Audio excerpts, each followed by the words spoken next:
1 second.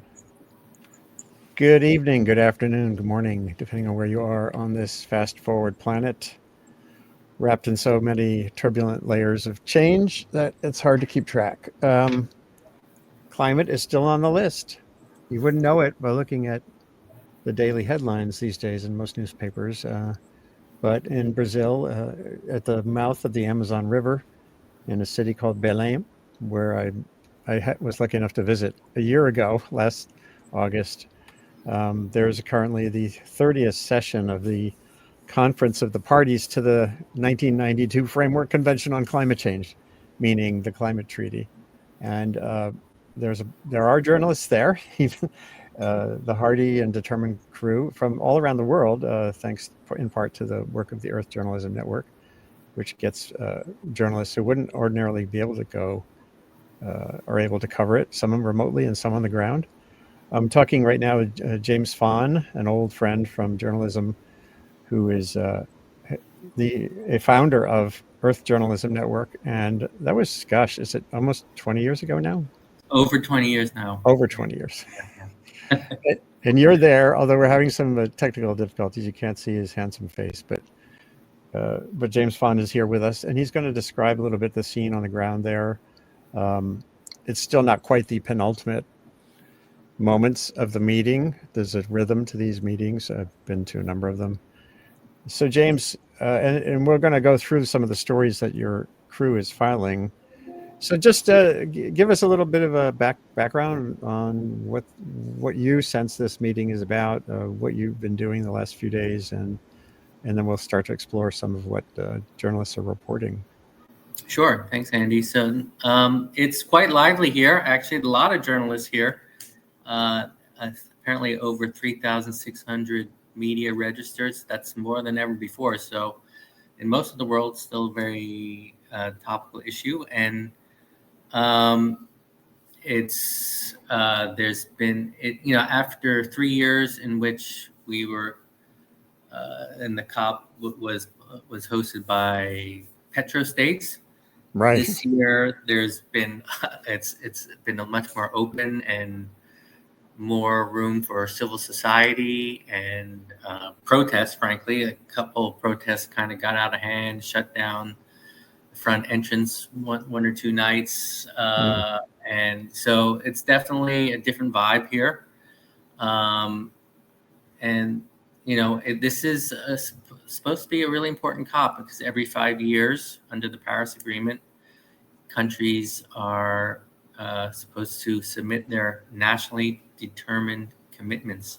They're basically what they're planning to do, what they're committing to do in terms of climate change ambition over the next decade or so. So there was Glasgow, which actually happened in 2021 because of the pandemic, but right. This is the next big COP, and everyone's looking at the so-called NDCs, to use the acronym, the commitments that countries are submitting. Right. Yeah, and as you mentioned, this is 10 years since Paris, which is hard to believe. Yeah. And the Paris Agreement, for those who aren't tuned into this stuff, was a real turning point in the treaty process for me. Certainly, I felt like through about Copenhagen in 2009, the process was trying to get a kind of a binding targets and timetables approach. And instead, it came out with this idea of countries weighing in. Sorry, I've got to change the background here. Countries weighing in on their plans domestically, but not in a bound way. They're bound basically by mutual trust and the idea of the periodic review, that we were just building trust and momentum, sort of, but in a soft diplomacy kind of way. And Paris articulated that finally. And this is the 10th year since that agreement. So this is the second round of, what's the name? There's a word for when they report in, essentially. But stock taking. Stock taking, yes. There you go. You got to know all the jargon, Andy. No, I know. It's been a while since I've been on the ground. The stock take. Do you have your sense of? There was a Guardian headline. I thought it was kind of amusing in a way. it said, we talked about this round being pivotal. I think, is there any round of the climate talks that hasn't been passed as pivotal? They're all pivotal at this point, but Right. again, every 5 years, it is supposed to be a particularly a momentous time for increased ambition. So, Right. yeah, So let's talk a little bit about the Earth Journalism Network and the climate change media partnership. sure. What is it, and who's there on the ground and who's there virtually? Yeah, so every year the Climate Change Media Partnership, which is a collaboration now between the Internews's Earth Journalism Network and the Stanley Center for Peace and Security, we get together to bring journalists from the global south, journalists who wouldn't otherwise be able to attend. And this year, we purposely made a point of bringing journalists who had never been to a COP before to cover the summit and and get a taste of what all the negotiations and all the side events are about. And it's just a great opportunity. When I was a journalist working for a Thai newspaper about 30 years ago, I got a similar opportunity to go to COP2, and it really changed certainly my career and made me just see how what a big issue this was, and learn a lot more nuance about the issue. So, this again, these kinds of fellowships, they come for the full 2 weeks. They get training and mentoring from experienced journalists, some of whom you know, Andy, and they get their feet wet. They learn not just about all the negotiations, which are certainly crucial, but very technical and oftentimes quite confusing, but also all the other things going on here. As you know, it's so many side events and side negotiations and all kinds of activities that you can learn. It's like an immersion course for journalists, and even if there's obviously a lot of talking going on, that's perfect for a journalist to learn more about everything related to climate change. So we've been doing this now since 2007 in Bali. Yeah. And then, yes, we were both in Copenhagen, I remember, in 2009. And then Right. I agree with you that Paris was really a turning point. We Earth Journalism Network at that time, I think we brought something like 50 journalists there, and there was really a strong feeling of optimism. And that has ebbed and flowed, but still, for the journalists who come here, it really is such an eye-opening experience. Yeah, and as you say, the ones who are supported through your project are coming from places where they would have a real hard time getting the resources to do this normally. And on the earthjournalism.net website is some of the COP30 coverage is unfolding there. Here's a piece from the Bangladesh perspective. Bangladesh warns of deepening divisions centering climate finance. Climate finance has been a real issue in the developing world. Even in Glasgow years ago, that was when the rich countries were starting to pull back from any fossil fuel funding, including in countries that are very poor and have no history of emitting fossil fuels. And that got a lot of African nations upset, for example. Is there some sense of what the temperature is on this kind of issue now? Sure. I mean, climate finance is always a fraught issue, and the demands and the needs from the developing world only increase. And so there is supposed to be these goals that the countries have agreed to, and I Yeah. believe it was in 2022 that we finally reached the goal of of investing $100 billion a year from the wealthy countries into the developing world. Right. Uh, and now the the the latest what they call the Baku to Belém roadmap. So the so-called roadmap that's supposed to take us forward for climate finance. They're seeking, I believe the number is $1.3 trillion per year by 2035. Right.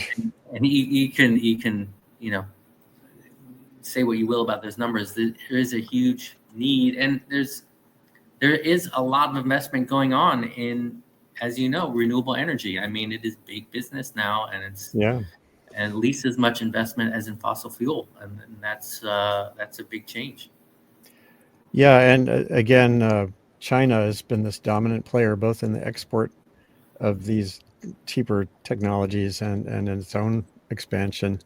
Have they been much of a presence there yet? Do you know? Yeah, I mean, certainly they have a lot of soft power now, which is kind of strange to say, but that's where I would just say a lot of countries are looking to get that investment from, and to get those technologies, especially with the U.S. kind of bowing out essentially, at least for the time being. And so there's no doubt that China has a very big presence here. And of course, Brazil is, as the host, also has a huge presence. And there's a lot of focus, not just on renewable energies, but on forests and preventing deforestation. And the protests that were there early on were sort of indigenous led, or some of them? Yes, there's strong indigenous. Actually, I'd say there's more indigenous presence here than any other COP I've been to. And It certainly makes sense considering the geography. Yeah. And there are a whole bunch of local issues, as you can imagine, about land tenure and infrastructure projects that are very controversial. Right. And so a lot of these groups are using this as a platform to get their views known. Yeah.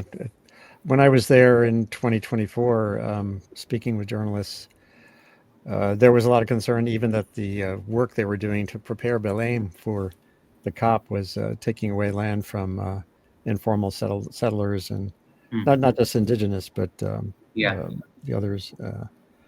That's part of the issue sometimes too.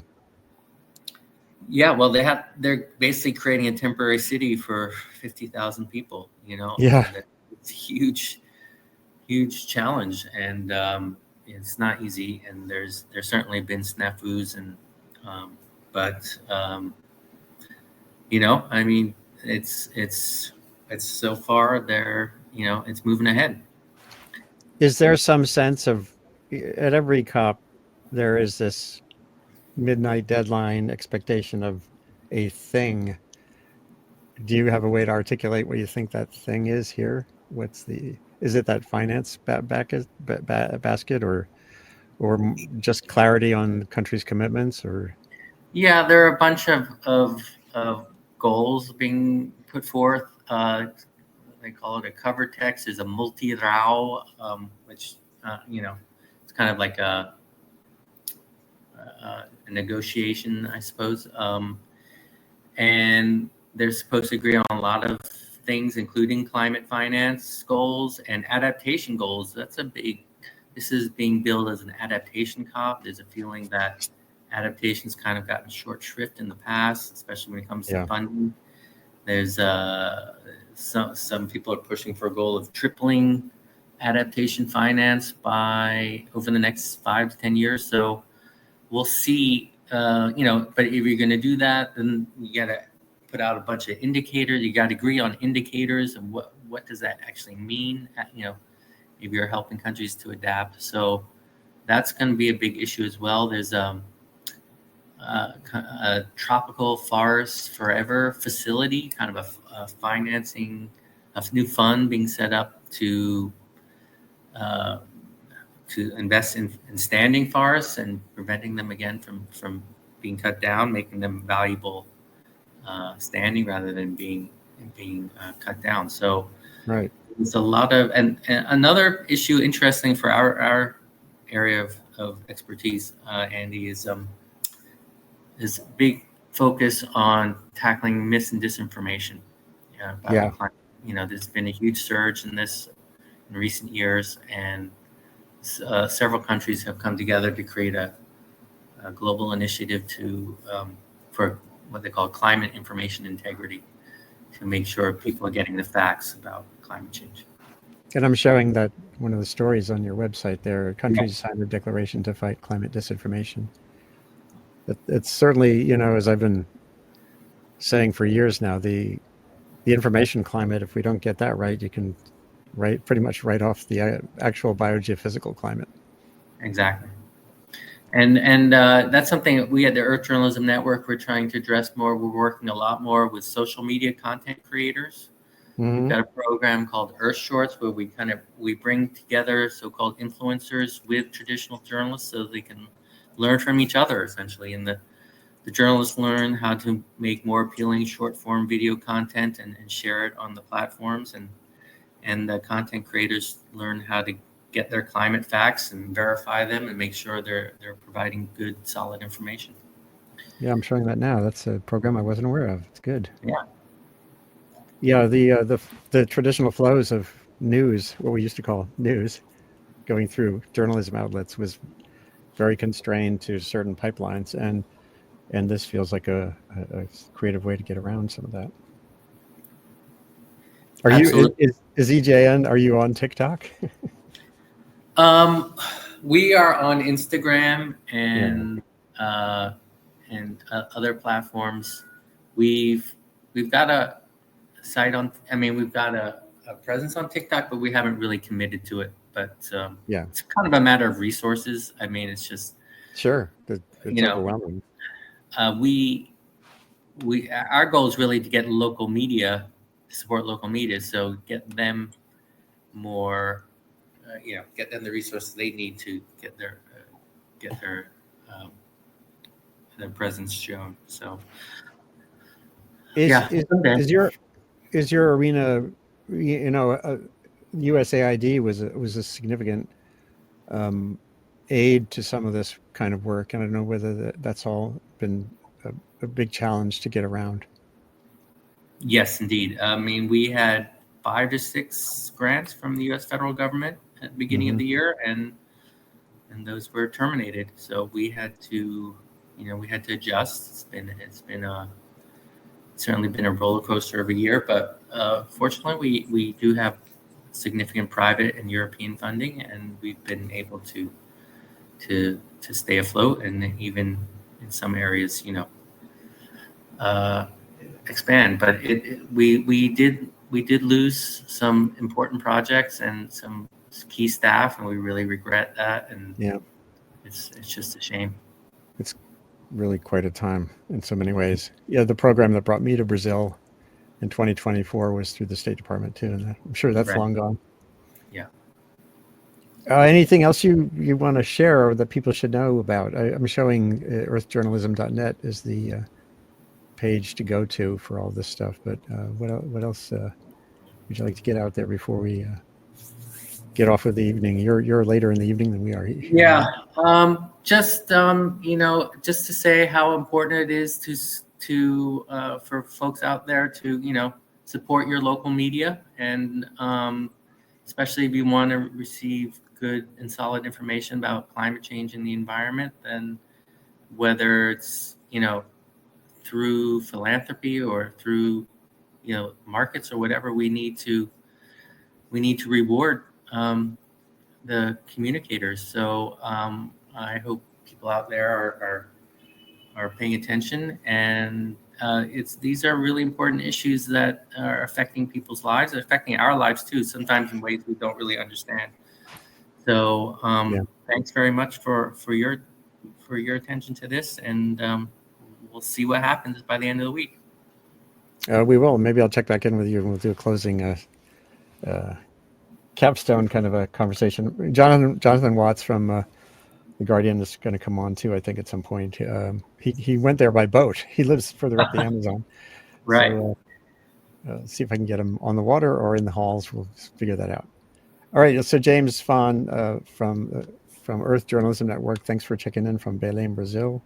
And have a good evening and stay safe and enjoy the acai and the great river fish there. If you get I hope you can get to the fish market down by the. Yeah, I've heard good things about that. Yes, it's mind blowing. It is mind blowing. So try to do that. Okay, we'll do. Actually, if you have another second, do you have Let me see if I can pull up a clip of one of the things that I. Let's see. Oh, where they changed the controls recently. Oh, that's the wrong one. Share video file. Hold on. Let's see if I can show something. Just as a going away present. We did go across the river to the Kwambu Island. It was really, good experience. They had something called the Acai experience. They showed us how they harvest and Oh, here we make. go. So here's the acai part of the market by the river. Yeah. This was from last year. Huh? It's just look at all that fruit. Wow. So I do recommend that. Okay. Anyway, take care, and also watch Right. out for falling mangoes. We will do. Thanks, All Andy. right, thanks, James Fahn. Have a good night. Bye. Okay.